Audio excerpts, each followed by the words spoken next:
lang. Ha? Good evening po everyone. God bless po.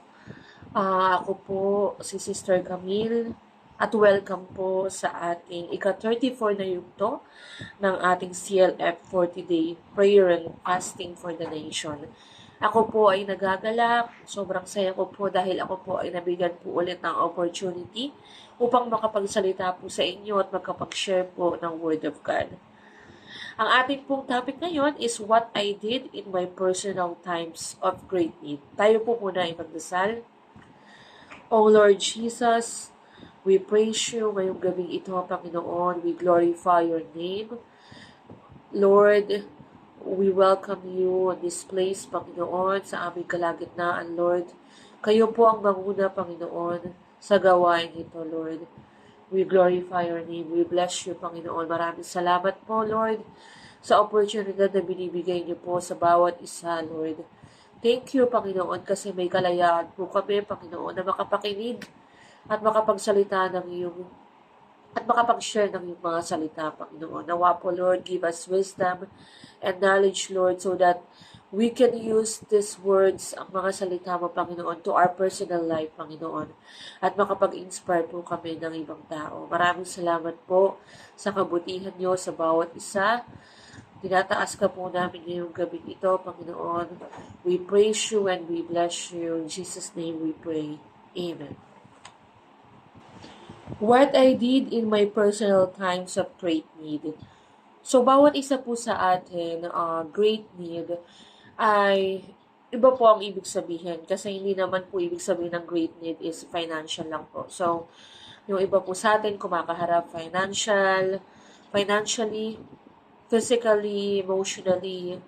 So, ayun po, ang lahat ng po na iyon ay masasabi ko po, lahat po ay napagdaanan ko.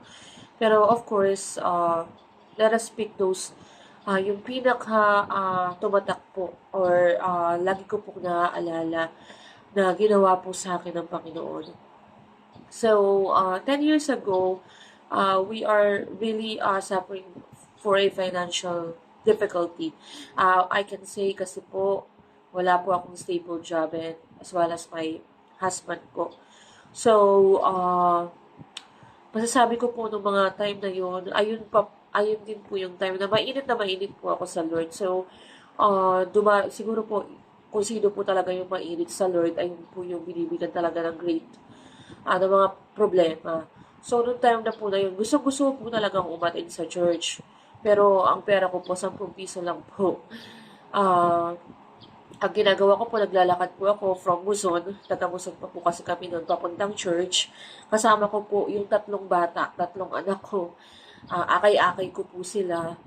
So, nung nasa church na po kami that day, the preaching is about tithes and offering. So,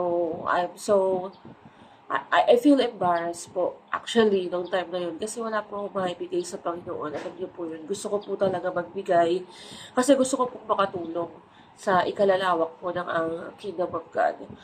But, sabi ng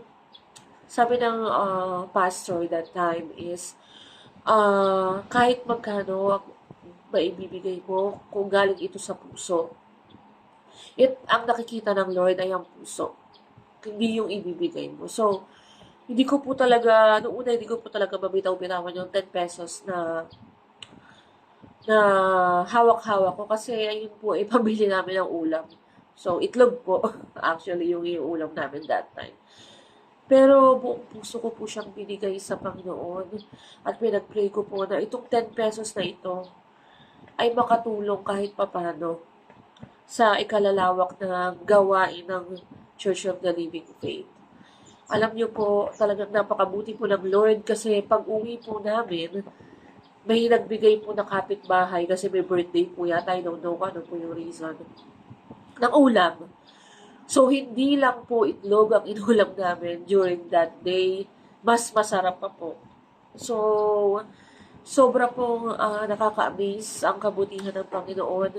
At during that night, nabasa ko po ang verse na ito nung nagbukas po ako ng Bible. Sobra pong natouch ako at napagtanto ko po there's a lot of realization po So, ito po yung nasa Mateo chapter 6, verse 25. Kaya't sinasabi ko sa inyo, huwag kayong mabalisa tungkol sa iyong kakainin at sa inyong iinumin upang kayo'y mabuhay o kaya'y tungkol sa susuotin ng inyong katawan. Hindi ba't ang buhay ay higit na mahalaga kaysa pagkain at ang katawan kaysa sa damit? Masdan niyo ang mga ibon, hindi sila nagtatanim at ni umaaniman o kaya'y nagtitipon sa kamalig, ngunit pinapakain sila ng inyong ama na nasa langit. So, sobrang na-touch po ako kasi sobrang tama po siya. Ang mga ibon po, wala naman po silang ginagawa pero hindi po sila pinabayaan ng Panginoon.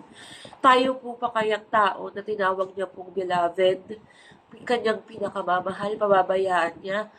Ah, ang Lord po, may mga dahilan kung bakit nangyayari po sa atin yun, yung mga problemang ganun. Unang-una po, tinuturuan niya po tayo na maging matatag at tinetest niya po ang ating faithfulness sa Panginoon. Kasi sabi ko nga po sa inyo, yung time na po na yun, ayun po yung time na sobrang mainit po ako sa Lord at ako po ay parang nakakakilala pa lang po sa Panginoon. So, tinetest po niya ang faithfulness kung talagang sasamba ka pa po ba, magtitiwala ka pa ba, maniniwala ka pa ba sa mga pangako niya, hirap na hirap ka na. So, binabago po tayo ng Panginoon from glory to glory. Talagang, hindi niya po tayo pinababayaan kasi meron po siyang mga aral na tinuturo po sa bawat isa. So, pangalawa nga po na parang personal times of great need ko po is yung pong time na gusto po namin makapagpakasal. So, nakabili ng asawa ko po. Lord, sobrang hirap po nito kasi gusto ko po maglingkod sa Panginoon pero syempre po may mga kailangan po akong gawin kasi kailangan ko pong magpakasal. Ayun po. Of course, ang Panginoon, lagi po siyang, hindi po siya late kasi kahit 15 years na po kayo magkasama, still ang Lord on time po siya. Kahit 15 years na po kami bago na ikasal kasi kung naikasal po siguro kami dati, naghiwalay din po kami kasi sobrang dami po namin problema. Pero ang Lord, gumagawa po talaga siya ng paraan para ang mga hinihiling po ng puso natin, maibigay niya po in His most beautiful time po.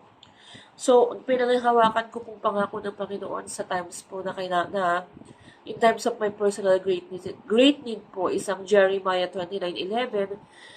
For I know the plans I have for you, says the Lord, plans to prosper you and not to harm you, plans to give you hope and a future. So, may mga plano po ang Panginoon. Siguro hindi pa po ngayon, pero in the future po, gagawin niya po. So, sabi niya po, plans to prosper you. So, yung mga nakakaranas po ng financial need, hindi niya po pababayaan na nandyan lang po kayo sa sitwasyon niyo ngayon. Kasi darating po yung time na ibibigay po ng Lord ang desire po ng ating heart. So, isa pa po sa na pangako ng Diyos na pinangahawakan ko po ay yung nasa Psalms 23, chapter 23, verse 6 po. Surely your goodness and love will follow me all the days of my life, and I will dwell in the house of the Lord forever. God is so good.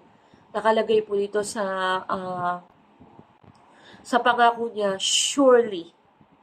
May word po na surely. So, ibig sabihin po, sigurado na ang kabutihan ng Panginoon at ang kanyang pagmamahal ay ibibigay niya, susundan ka niya all the days of your life. Sa bawat araw po ng buhay po natin. Ang Diyos po ay nakaagabay po sa atin. So, I encourage everyone po na wag po kayong mawalan ng pag-asa at tiwala po sa ating Panginoon. Kasi, ang Panginoon po, lagi po siyang on time. So, akala po natin, tagal-tagal na po natin hinihiling ang isang bagay. Yun pala, kaya po hindi pa po binibigay ng Lord kasi hindi ka pa po ready. So, sa mga times po na nakakaranas po tayo ng problema, financial man po yan, physical, yung mga nagkakasakit po, emotional, yung mga nai-stress po, nade-depress po, ang number one weapon po natin is prayer. Kasi ang prayer po is you communicate to God. So, sinasabi po ninyo kung ano po ang nararamdaman po ninyo. So, how will God will know kung ano po ang nararamdaman po ninyo kung hindi po ninyo sasabihin sa Kanya. So, pag nagpe-pray po tayo, para po tayo nagsusumbong sa Lord eh. Sinasabi po natin kung ano po yung like for example po in a day, kung ano po yung nangyari sa atin sa buong maghapon. And that's our time to worship Lord. So, kaya I encourage everyone na magbigay po tayo ng time at least 1 to 2 hours in a day para po kausapin po ang Panginoon. Pangalawa po is yung reading the Bible. Kasi pag nagre-read po tayo ng Bible, nagbabasa po tayo ng word niya, minsan nare-realize po natin na yung specific po na mga salita na yun or specific verse po na yun or chapter na po na yun ay tumutukoy po kung ano po yung nararamdaman nyo at that very moment po. So, parang doon na rin po nakikipag-usap ang Panginoon. Ibinibigay po niya ang kanyang word sa inyo. So that you will still trust Him kahit po ano po yung pinagdadaanan po ninyo, and you will still believe in Him po. So, reading the Bible po talaga isang malaking challenge po sa lahat kasi unang-una po, mahirap po siya maintindihan. So, kailangan nyo po bigay po talaga ng time at effort para maintindihan po yung mga nakasulat kasi malalalim po talaga yung mga salita. Me, personally po, ay talaga pong hindi ko po naiintindihan yung iba pong salita doon. Pero pag binalikan nyo po yung chapter na yun, minsan, iisipin nyo po, dati hindi ko ito maintindihan pero ngayon, sobrang naiintindihan ko na. So, I encourage everyone po na please po, kung ano man po ang pinagdadaanan, bawat isa sa mga nakikinig po, you pray. Ibigay mo siya sa Panginoon. Isuko mo siya sa Lord. Kasi ang Lord lamang po ang makakatulong sa atin, hindi po ang ibang tao. Kung nakakaranas naman po kayo ng depression, si Lord din po. Sabihin niyo po kung ano yung nararamdaman niyo, kung ano po yung hinanakit po ng dibdib nyo. Kasi bibigyan, kay Lord po meron po tayong peace of mind.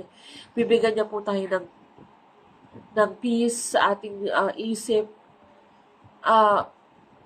I-assure niya po tayo na siya po ay nandyan. Hinihintay ka lamang po, kapatid.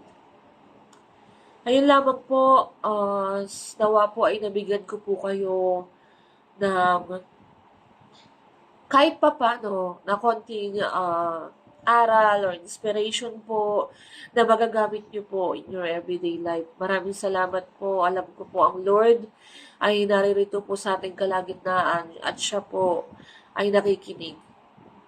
Ayun lamang po. Maraming salamat po. Let us pray po ulit. Oh Lord Jesus, we worship you, Panginoon. Sobrang buti niyo po, Lord, sa bawat isa, Panginoon. Hindi niyo po kami pinabayaan. Ang pangako niyo po tunay, Lord.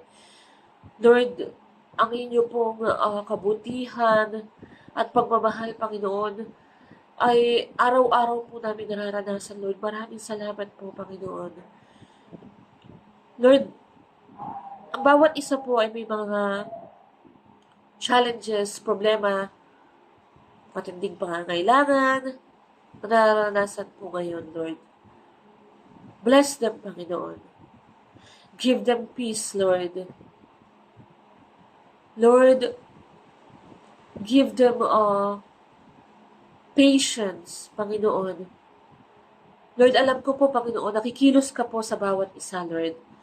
Kung hindi ngayon, Panginoon, sa tamang oras, Lord, alam ko po, Panginoon, na ibibigay niyo po ang desire ng kanilang puso, Panginoon. Maraming salamat po sa kabutihan niyo.